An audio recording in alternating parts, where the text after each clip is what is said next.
खूबसूरत है मसीह तू, खूबसूरत है मसीह तू। किस कलम रंग से लिखूं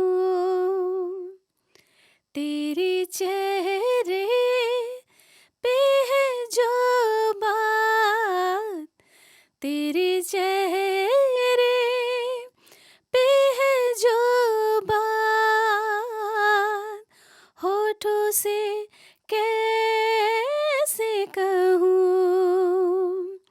खूबसूरत है मसीह तू, खूबसूरत है मसीह तू। किस कलम रंग से लिखूं तेरे चेहरे पे है जो बात, तेरे चेहरे पे है जो बात, होठों से कैसे कहूँ। खूबसूरत है मसीह तू, खूबसूरत है मसीह तू।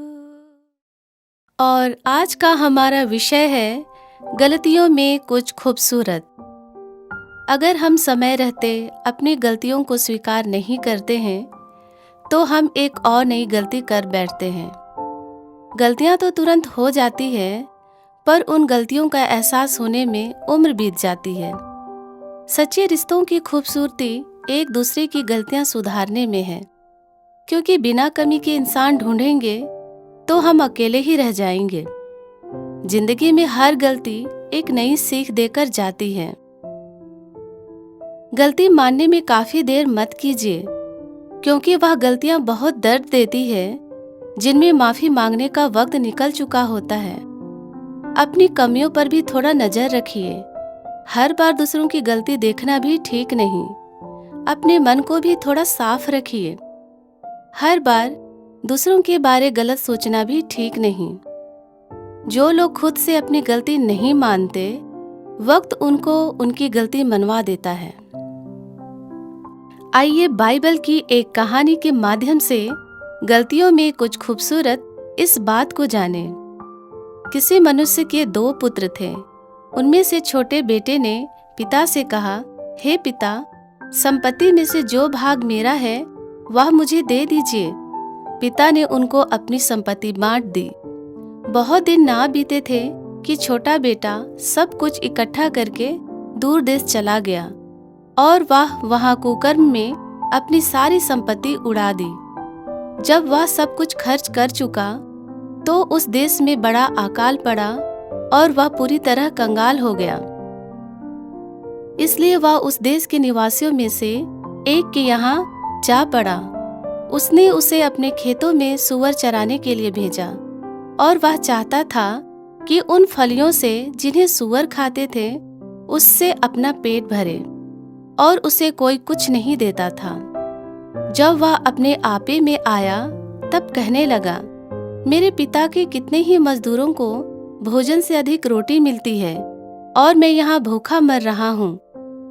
मैं अब उठकर अपने पिता के पास जाऊंगा और उनसे कहूंगा कि पिताजी, मैंने स्वर्ग के विरुद्ध में और आपकी दृष्टि में पाप किया है। अब मैं इस योग्य नहीं रहा कि मैं आपका पुत्र कहलाऊं। मुझे अपने एक मजदूर के समान रख लीजिए। तब वह उठकर अपने पिता के पास चला। वह अभी दूर ही था कि उसके पिता ने उसे देखकर तरस खाया और दौड़कर उसे गले लगाया, बहुत चूमा। पुत्र ने अपने पिता से कहा, पिताजी, मैंने स्वर्ग के विरुद्ध में और आपकी दृष्टि में पाप किया है। अब इस योग्य नहीं रहा कि मैं आपका पुत्र कहलाऊं। परंतु पिता ने अपने दासों से कहा, जल्द ही अच्छे से अच्छा वस्त्र निकालकर इसे पहनाओ और उसके हाथ में अंगूठी और पाँव में जूतियां पहनाओ और पाला हुआ बछड़ा लाकर मारो, ताकि हम खाएं और आनंद मनाएं, क्योंकि मेरा यह पुत्र मर गया था, फिर जी गया है, खो गया था, अब मिल गया है, और वे आनंद करने लगे। इस कहानी के माध्यम से गलतियों में भी कुछ खूबसूरत बात का पता चलता है। अपने पिता से अलग यह जवान लड़का सब कुछ खो देने के बाद कुछ गलत निर्णय या गलत कदम नहीं उठाया। इसके विपरीत यह जवान अपने आपे में आया। यह जवान अपनी गलतियों पर पछताया और अपने घर वापस आने का विचार किया और निर्णय लिया। और उसे इस बात का कहीं न कहीं विश्वास था कि उसके पिता उसे क्षमा कर देंगे। इस जवान को मालूम हो गया था कि परिवार से अलग होकर जीवन भर के लिए अपनी इच्छा पूरी नहीं कर सकते हैं और ना ही इसका आनंद ले सकते हैं। लेकिन इस जवान के जीवन में वह समय भी आया जब यह जवान अपने घमंड पर भ्रम के जाल से छूटकर अपनी वास्तविक परिस्थिति जान पाया। इस जवान को यह भी एहसास हुआ कि उसने अपने जन्मदाता पिता और स्वर्ग के पिता परमेश्वर के विरुद्ध में पाप किया है। वह पछताया और अपनी गलतियों को सुधारने के क्षेत्र में कदम बढ़ाया। उसके पिताजी ने भी उसे माफ किया और उसे गले से लगाया। यहाँ हम उस जवान बेटे के द्वारा की गई गलतियों से एक खूबसूरत बात निकलकर सामने आती है, पश्चाताप वाला हृदय और माफी मांगने का निर्णय। आज भी कई ऐसे लोग हैं जो अपने आप को स्वर्ग के परमेश्वर पिता और अपने अच्छे परिवार और अच्छे माता पिता से दूरी बनाकर अपने अलग खुशहाल जीवन के लिए संघर्ष कर रहे हैं। इन्हें लगता है जीवन में सभी चीजों का आनंद लेना है तो अपने परिवार को किनारे करना ही होगा और परमेश्वर के बिना ही अपनी शक्ति और युक्ति से काम करना ही होगा। बहुत ऐसे नौजवान होंगे जो अपनी इसी अभिलाषा से जीवन में अपनी खूबसूरती खो रहे हैं।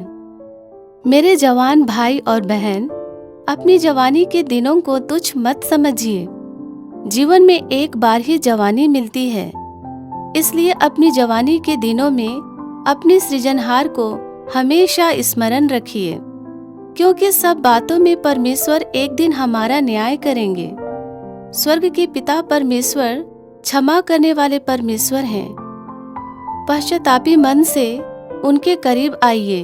वे हमें हर परिस्थिति और हर हाल में स्वीकार करने के लिए तैयार हैं।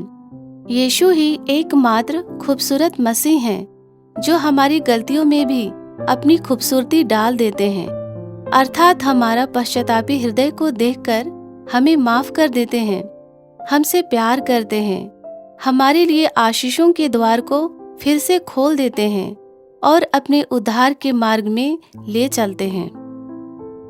तेरी हर गलतियों की माफी है, बस परमेश्वर के प्रति दिल में विश्वास रख, उनका अनुग्रह ही काफी है।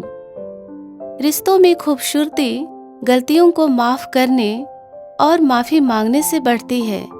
आप सभी परमेश्वर के प्रेम में दृढ़ बने रहें, यही हमारी प्रार्थना है। धन्यवाद।